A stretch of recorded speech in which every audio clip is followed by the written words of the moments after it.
Columbia University will pay a $200 million fine for allowing antisemitism on campus and for using race-based admission practices. Here is how CNN reported the news. Columbia University is now the first school to reach a negotiated settlement with the Trump administration over claims of anti-Semitism. As part of this agreement, the university will pay more than $220 million over 3 years to settle these claims of anti-Semitism on campus. And in exchange, the Trump administration will unlock the hundreds of millions of dollars, and I will add, unrelated scientific research funding that they froze to force Columbia to try to bend to its demands. Next, here's a clip showing Columbia University pro-Hamas protesters vandalizing a university building. Fuck you! That's a fucking President Trump reacted positively to the agreement reached with Columbia University. Here's what he posted on social media. Posting this, in part, I also want to thank and commend Columbia University for agreeing to do what is right. I look forward to watching them have a great future in our country, maybe greater than ever before.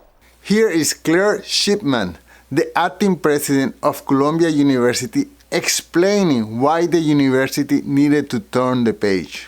This resolution is really going to allow us to turn a page on a period of deep instability for our institution. Our view was always we were willing to talk as long as the talks were productive. It took longer in many cases than we had anticipated, but we were willing to keep moving because the stakes were so high. And I think there are a couple of really important things about this agreement from our point of view. One, it doesn't cross the red lines that we laid out. It protects our academic integrity. That was, of course, essential to us.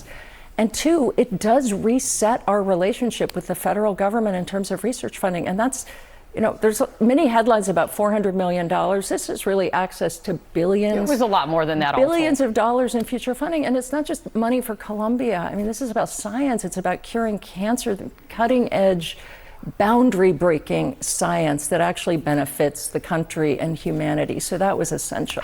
And here is a CNN panel discussing Columbia University's $200 million settlement and the lessons that can be learned from it.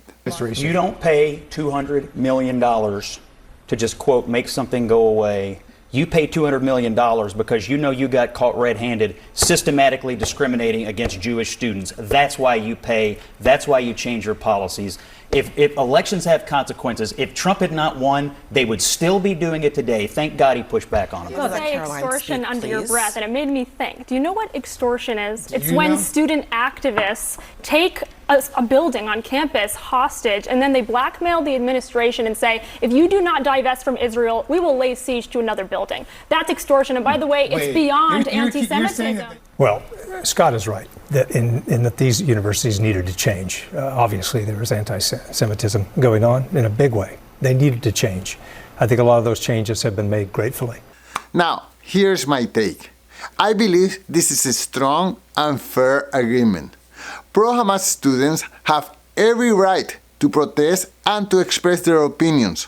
Freedom of speech is a fundamental right in the United States.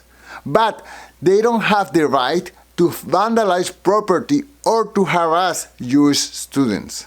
The university has a legal and moral obligation to enforce the law and to uphold its own rules.